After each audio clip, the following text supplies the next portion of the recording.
हाँ तो प्यारे बच्चों, इस क्वेश्चन में क्या बोला हुआ है, एक लड़का अपने दोनों हाथों में 2-2 किलोग्राम के बाट लेकर, बाट मतलब वट्टे तुम मान लो उसको, है ना, बार, जिन्हें कि उसने शरीर से चिपका रखा है, एक क्षैतिज प्लेटफॉर्म के केंद्र पे खड़ा होकर ऊर्ध्वाधर अक्ष के प्रति घूम रहा है। इस निकाय का जड़त्व गुण दे रखा है एक।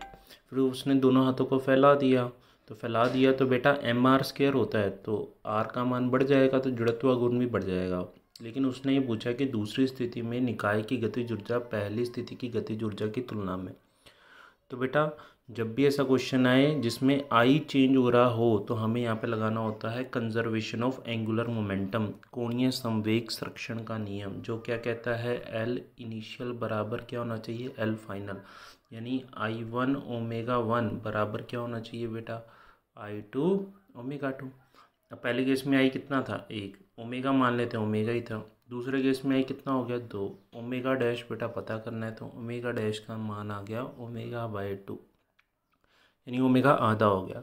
अच्छा, अब बात करते हैं गतिज ऊर्जा की। तो गतिज ऊर्जा की बात करेंगे तो बताओ क्या होती है, घूर्णन गतिज ऊर्जा हाफ आई ω²। तो पहली काइनेटिक एनर्जी K1 लिख लेते हैं, तो हाफ इंटू आई का मान कितना है, 1 इंटू ω²।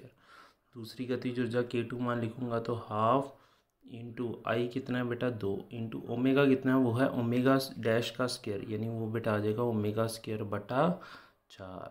तो बेटा 2 से 2 गया, ये बना ω²/4, ये बना ω²/2। तो सीधी सी बात है बेटा, K1 का मान है ω²/2, K2 का मान है ω²/4। इसका मतलब K1 का मान K2 से क्या है, ज़्यादा है ना।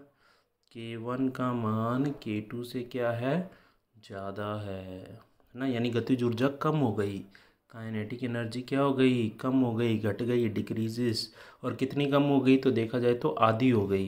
यानी मैं लिख सकता हूँ कि K2 K1 का क्या है, वो आधा है। K2 बराबर क्या लिख दूँ, K1 बटा, तो अगर K1 में बटा 2 कर दोगे तो ω²/4 ही तो बन जाएगा। तो आंसर आ जाएगा गतिज ऊर्जा घटेगी, आई बढ़ेगा तो गतिज ऊर्जा तो घटेगी।